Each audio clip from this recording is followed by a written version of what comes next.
एक बार नंदी ने पूछ लिया था भोलेनाथ जी से, तुम्हारे कंठ में विष भरा है, तकलीफ हो रही होगी, फिर भी इतने प्रेम से तुम सबसे कैसे मिल लेते हो? शिव कहते हैं अपने दर्द को, अपने दुख को किसी को कह भी दूंगा तो वो मेरा दुख थोड़ी ना आधा कर देगा।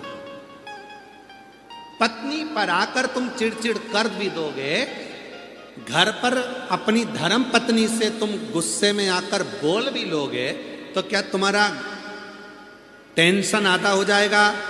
जम के बोलो रे भाई, हो जाएगा क्या? नहीं हो सकता। जब पत्नी को बोलने पर भी तुम्हारा टेंशन आधा नहीं हो सकता, भाई को बोलने पर भी तुम्हारा टेंशन आधा नहीं हो सकता, रिश्तेदारों को बोलने पर भी तुम्हारा टेंशन आधा नहीं हो सकता, तो तुम अपने टेंशन को जगत में क्यों कहो?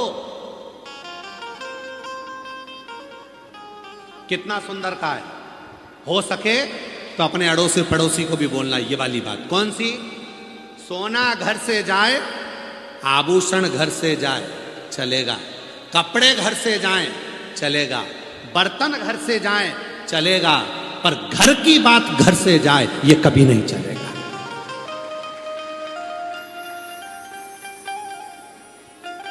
चेन चली गई ना, चले जान दो। अंगूठी चली गई ना, चले जान दो। घर से कपड़े चले गए ना, चले जान दो। बर्तन चले गए ना, चले जान दो। घर से सामान चले गया, चले जान दो, पर घर की बात घर से कभी नहीं जाना चाहिए। क्यों? जब घर की बात बाहर चली जाती है तो फिर ये सारा घाटा तो अपनी जगह है। जब घर की बात घर से चली जाएगी, अंदर की बात बाहर चली जाएगी, तो वो घाटा लगेगा जो जिंदगी में कभी सह नहीं पाओगे। इसलिए धन गया जान दो, आभूषण गए जान दो, कपड़े गए जान दो, बर्तन गए जान दो, हाथ की घड़ी चली गई घर से, कोई बात नहीं, पर घर की बात घर से निकल कर नहीं जाना चाहिए। घर की बात घर में रहना चाहिए। चिड़चिड़ करो, पर याद रखना, तुम्हारे चिड़चिड़ करने से, तुम्हारे टेंशन बोलने से, देने से क्या तुम्हारा टेंशन आधा हो जाएगा?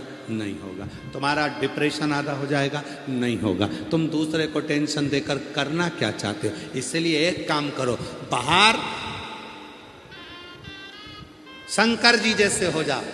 कंठ में विष है पर मस्तक पर गंगा है, इसलिए मुस्कुरा कर चलते हैं। मेरे ओ घरदानी, कितना भी टेंशन हो, घर में आओ तो सिर पे गंगा लेकर आओ, भेजा ठंडा कर कर आओ, इतने मस्त होकर आओ कि कितना भी गुस्सा, कितना भी चिड़चिड़, कितना भी क्लेश, घर में आते से तुरंत आवाज लगाकर अपनी पत्नी को, क्यों आज तूने दाल बनाई क्या? वही जो पहले बनाई थी, बहुत शानदार बनी थी, वैसी बना ना तू। बच्चों के साथ इधर आओ रे, आओ मेरी गोदी में बैठो, इधर आओ, बच्चों के साथ गेम खेलो, थोड़ा एंजॉय करो, हंसी मजाक करो। मालूम पड़े दुकान से आए, ऑफिस से आए और मुसद्दी लाल जैसे बैठ गए।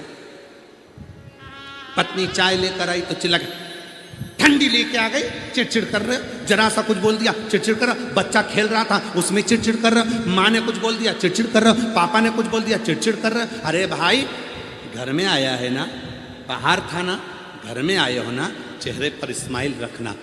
सारी समस्या का हल एक लोटा जल है। उसी तरह घर की सबसे बड़ी समस्या क्रोध का